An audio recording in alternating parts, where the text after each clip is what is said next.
when they choose to. In a recent poll Wow. in January of 2021, I mean, imagine if they actually decided to just say screw it and just rejoin Ireland, pretty much bringing the union of that back together, because Ireland are still in. What is going on, guys? It is JJ here, back with a new video today. Once again, today we're going to take a look, something away from sports once again. We're going to take a look at what if the United Kingdom ever broke up. It's not like it's your normal relationship, obviously, with a bunch of the countries are very, very interdependent on one another. Whether it's, obviously Scotland and England literally being tied together, Northern Ireland as well being a part of it. It's just very, very, and Wales, obviously I cannot forget Wales, but it's a very, very weird situation to even have sort of explained, and I thought it was very, very intriguing when I saw the video. So you guys let me know your thoughts on this down in the comments below. And yeah, let's get to the video because it's going to be exciting to learn a bit more about what would happen if the UK broke up into 4 independent countries. As well, guys, you can find the original video just down in the description below.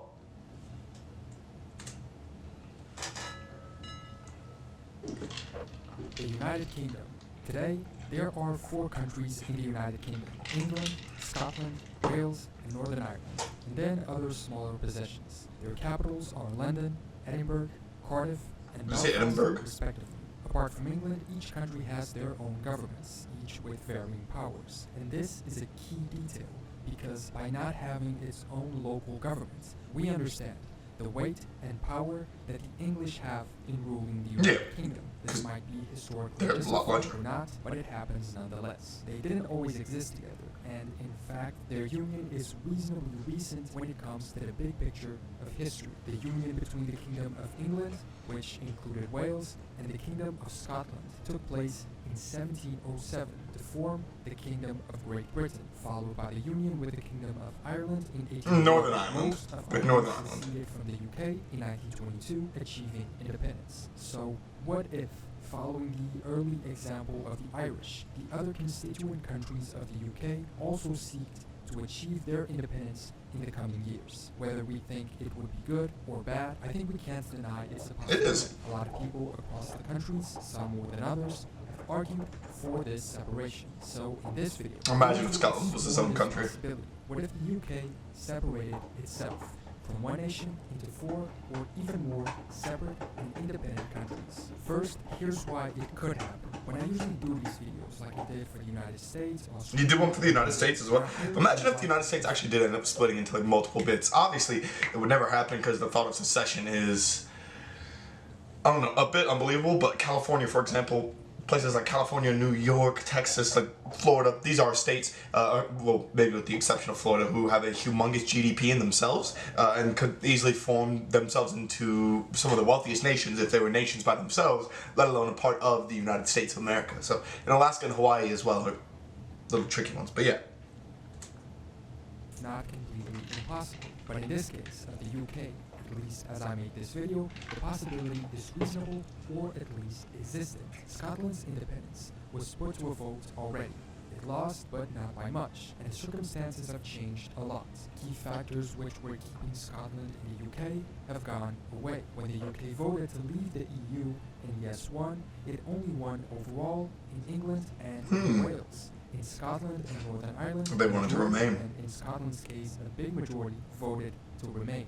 Because of this, and some other reasons, pressure for a new vote is building. The latest polls point to a victory of independence by 5 or more points, should a new independence referendum take place. In Northern Ireland, population tendencies are changing, and current agreements after the UK left the EU might push the 2 Irish states towards unification. The Good Friday Agreement state that Northern Ireland will be able to vote for unification when they choose to. In a recent poll, January of 2021, I mean, imagine if they actually decided to say screw it and just rejoin Ireland, pretty much bringing the union of that back together, because Ireland are still in, if I'm not mistaken, they're still in Europe, technically, correct? They're still in the EU, because they decided to stay. Imagine Scotland, oh, that'd be amazing. That'd be so weird. It wouldn't affect me in any way, but yeah, it would be very weird. Wanting unification, 47% are still against, but it's a shorter lead than a 2013 poll that only had 17% in favor. If such should happen, which I find the most likely out of all these scenarios, 2 of the 4 countries would be out: an independent Scotland and a free Northern Ireland, which would eventually unify with the Irish Republic. And after this, how long could England and Wales remain together as the 2 last countries in a much smaller United Kingdom? Just this week, the BBC published an article titled "Welsh Independence: More people in favor," but the latest polls only point to 22%. However, this number could go up if Scotland and Northern Ireland leave. A quarter of voters were undecided, and the independence movement has jumped from 2,000 members to 17,000 in just a year. Wales received significant funding from the EU, which is now gone, and their economy is suffering a lot with the UK. Yeah, see, a lot of people voted to leave, So yeah. we could Economically, it's just terrible for you. new countries, or even other smaller sovereign states like the Isle of Man or Gibraltar. But for now, let's focus on the main 4: England, Scotland, Wales, and Northern Ireland, and understand how they would do on their own. First, becoming independent, each would need their own specific governments. As I mentioned, all of them already have local governments. Today, they have different levels of autonomy and power, but the infrastructures exist, so it would be just a matter of transferring full control of the territory to them. England has no local parliament or government, however they could just inherit the UK one. But what type of governments would they have? A few countries throughout the world that got their independence from the British remained as a part of the British Commonwealth, also keeping the British monarch as their head of Really? the state. But would this be the path for these new countries as well? I honestly feel that they would be less likely to want to remain a monarchy. If they would go through the whole process of separation, they would probably not want to keep any ties of sovereignty with the UK. And so, we could see Scotland, Wales, and Northern Ireland become full-on republics with their own governments, but also with their own Ooh, presidents. When it President comes of to flags Wales. of these new countries, I don't think much would change since they already have their own individual flags today within the Union. Flags which have been around since incredibly early on, even before the United Kingdom existed. England has the St. George's Red Cross on a white field in use since around 1348. Scotland has the St. Andrew Saltire since 1286. Wales has the Red Dragon flag on a green and white field, arguably one of the coolest flags. It is a in the really dope world. flag. That's Lions super cool. have been present since 1485. And Northern Ireland has no official flag, but a commonly used one is the Ulster banner. But this is Smack. if all countries became independent. What if only 1 or 2 left? If Scotland were to leave, would it make sense to remove the blue background from the UK flag, leaving it simply white and red? I think the Union Jack is such a cultural symbol at this point that, should it happen, I wouldn't change the flag. But what if Northern Ireland also leaves? That would just leave us with the English flag. Wales' absence from being represented in the Union Jack is unfair. I don't like the look of that flag. Also, why is he just talking about flags? I don't understand why he's just talking about flags right now. I want to know more about what's gonna happen. What's gonna happen if they leave? Forget the flags. We don't need to learn about the flags. Figure out a way to represent them as well. And so, a new flag might have. That's an ugly flag. And what about the Australian and New Zealand flags, which use the Union Jack on the top left corner? They could still remain a part of the Commonwealth, but if some argue it doesn't make sense to keep the canton there now, would its removal be needed in these scenarios? When it comes to population, the United Kingdom's population in 2020 was estimated to be 67.8 million, the world's 21st most populated country. But the distribution of people along the territory is highly unbalanced. England accounts for the vast majority with 56 million people. Scotland only has around 5.4 million, Wales 3.1, and Northern Ireland 1.9.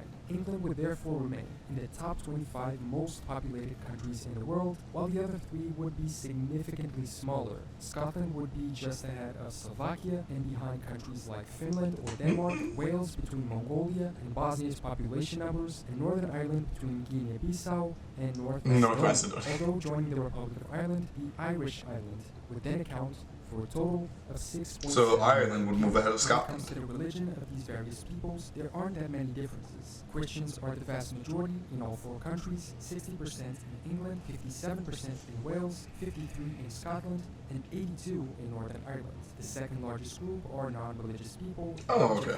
There are very small minorities in all of them, the most relevant being Islam at 5% in England, but there are no significant religious differences between these. So they don't really have to worry about new countries. trouble in religion or that type of stuff. Between Protestants and Catholics. Most of the United Kingdom is Protestant. However, there are some Catholic populations still, and this might play a role in a few future developments. In Scotland, Catholics comprise around 16% of the total population, a number that goes down to 7% in Wales, or 10% if you count England and Wales together. But what about Northern Ireland? One of the key divisions between British Northern Ireland and the independent Republic of Ireland is religion. In the north, they are mostly Protestant, and in the Republic, mostly Roman. Interesting. But things are changing. In 2011, 48% of Northern Irish saw themselves as Protestant and 45% as Catholic. And over the past 40 years, the number of Catholics has been steadily increasing, and the number of Protestants going. So Northern Ireland is kind of going back to the Irish religions. This tendency might contribute to an easier path towards Irish unification in the future, and especially in the case of Northern Irish independence, a situation where their connection to the great Protestant country of the area, England, would be much smaller. And what about the area in which these people live? United, the UK has a total area of around 242,000 square kilometers, the world's 78th largest country. How would it be divided in the case of separation? Once again, England makes up... That's right. I mean, yeah. England itself probably takes up about 9/10 of this area, or this majority, so that makes a whole lot of sense. 1,000 square kilometers, 54% of the UK's European land. Scotland comes second with 32%, Wales at 9%, and Northern Ireland last with only 6% of the territory. England would still be within the top 100 biggest countries at number 95, just behind Greece. Scotland only at 115, ahead of Czechia but behind Austria. Wales at 148, between El Salvador Oh, wow. and Belize, and Northern Ireland It kind of drops far, doesn't it? 156, behind East Timor. The border of Northern Ireland with the Irish Republic would likely remain open, further contributing to unification, but it's likely that free movement of people and goods would also be a reality within Great Britain. Additionally, there is the issue of other overseas territories. I feel like this is the part that's going to be the most tricky. Now, before we even get into it, I feel like what would happen to like the actual greater, biggest, like British Commonwealth if the ones that are connected to it are, claiming for, or not necessarily claiming for independence, but they ununify. They are sovereign countries themselves. What would happen to places like Falkland, like Gibraltar, who rely on the British for those types of protections or sovereignty? Like, what would even happen with that? Control over them. I think proximity makes sense for this, so the Channel Islands would necessarily remain dependencies of an independent England. But what about those in the Caribbean, Africa, or Asia? Would this separation be a chance for them to lose a few of them? I'm sure, for instance, Argentina would see it as a possibility to once again attempt to conquer or occupy the Malvinas/Falkland Islands. And I didn't realize the British still held the Falkland might have Islands. Similar issues of local and neighboring countries wanting to take them over. Gibraltar is, as it is, a complicated issue. Would UK dissolution lead to it remaining English, or finally cave and join Spain? They could also become independent, as could the Isle of Man and other small overseas territories of the British. That's Leading fair. not to 4 new countries, but 5, 6, or even more of them. Gibraltar and the Isle of Man already have their own. I do like the castle one in Gibraltar. Many others like Bermuda don't. And so, in the case of independence for these smaller islands, new flags. Please do not do flags again. And what about the Oh, okay, economy? thank God. The British GDP was 2.8 trillion in 2019. They are the world's 5th largest economy, but the distribution per country is... Okay, this is what I was always so tricky for me, is that they're, 25th in population size. What did they say? Barely in the top 100 for, in terms of, as a nation, its actual size. And yet they still produce $2.8 trillion worth of GDP. Like, that's insane to think about the vast wealth and amounts of money that the Crown or the British Commonwealth produce. Like, that's insane.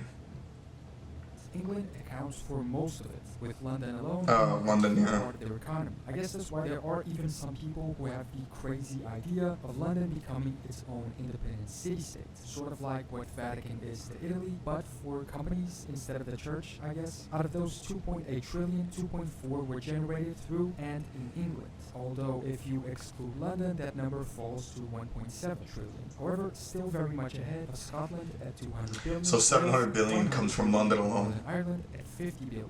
London alone surpasses the other 3 combined, with their 700 billion contribution to the UK's GDP at 2.4 trillion. England would drop from the UK's 5th place to that of the 7th global economy, then behind Okay. India and France. Scotland would go down to number 50, Just behind Portugal. Wales Portugal further down is 200 between billion. Kenya and Ethiopia, and Northern Ireland would roughly match Panama's economy size. This next graphic's information is from 2012, so almost a decade outdated, from the British Office for National Statistics. But it's still interesting to look at, because despite things probably having changed in the past 10 years, general tendencies might not be too far off. It shows us how each English region compares along with the 3 other countries of the Union. We notice that England is responsible for 80% worth of the economy, Scotland for 8%, Wales for 4%, and Northern Ireland for 2%. Although this only adds up to 94, so I don't know where the other 6 are. The point is, even assuming England's position is partly due to working together with the other countries, even if they were exploiting their resources and concentrating all industry, production, exports, and service providing in England, their economy is largely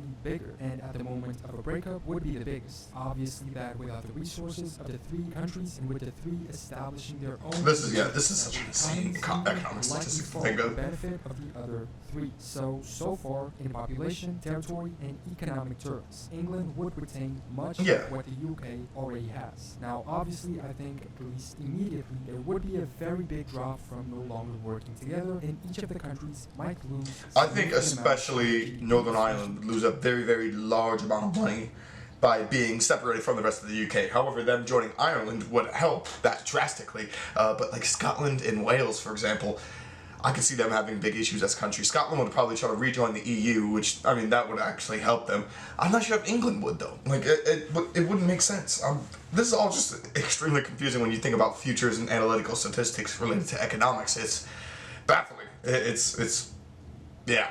Because all the new countries might have new expenses that the central UK government now covers. Only 16% of Scottish exports are to the Okay, UK. so they rely heavily on the rest of the UK for their If these economy. UK-destined exports were at risk, their economy would suffer a lot. But I think in the long term, Scotland would likely begin improving and doing better. There is also the issue of currency. Would all of them keep the British pound or come up with Scottish, Welsh, and Irish pounds? Northern Ireland unifying and Scotland joining the EU could mean they also join the Eurozone and begin using the Euro. But unless all of them continue to use the British pound, which in this scenario I would find unlikely, the value of the currency would most likely drop, even if then rising again or even more in the future. And finally, one of the biggest issues in country separation, the military. How would they divide military forces and resources? According to this document from 2014, the UK has around 156,000 active military personnel. Of these, 125,000 are provided by England, around 10,000 by Scotland, and just So Northern Ireland don't really provide a whole lot of military systems. In this map, we can see that, although this includes civilian personnel in the armed forces too. The darker the color, the more that region contributes to the armed forces staff.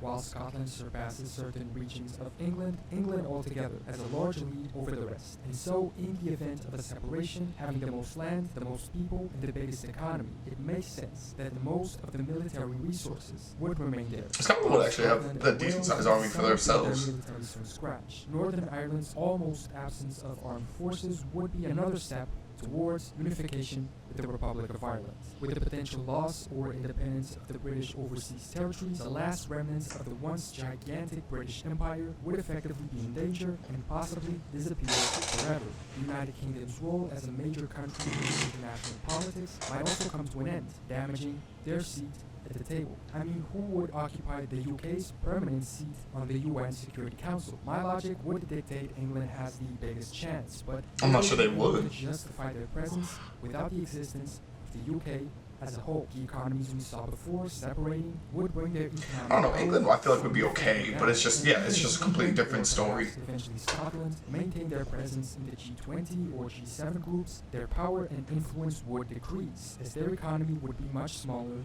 as well. A short that's overview. A short overview of what could happen if the United Kingdom broke apart, separating itself into 4 or 5.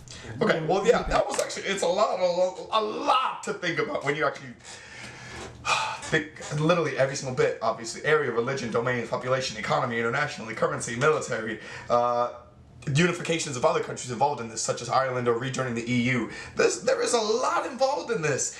And I think a lot of it has to do with them actually leaving the whole Brexit, leaving the UK situation. But if the United Kingdom broke up, yeah, internationally, I think it just causes a ton of ripples. Militarily, I don't really think it changes anything. I think population, it doesn't really change much either. However, I think the biggest thing is the GDP, the economy, and the currency of all of the countries, I think, would be extremely diminished. But this has been a very, very weird and fun video. Usually I'm not one of a big history buff, but this is like looking at the potential futures of history. And so it'd be very, very weird to think about all four nations sort of becoming independent, the same way it'd be weird about thinking a state leaving the United States as a collective. But let me know what you guys think down in the comments below on what if the United Kingdom broke up. Give me your guys' thoughts, your feedback, and how you guys feel about it down in the comments below. Thank you guys so much for watching though, and I will catch you guys in another video. Peace.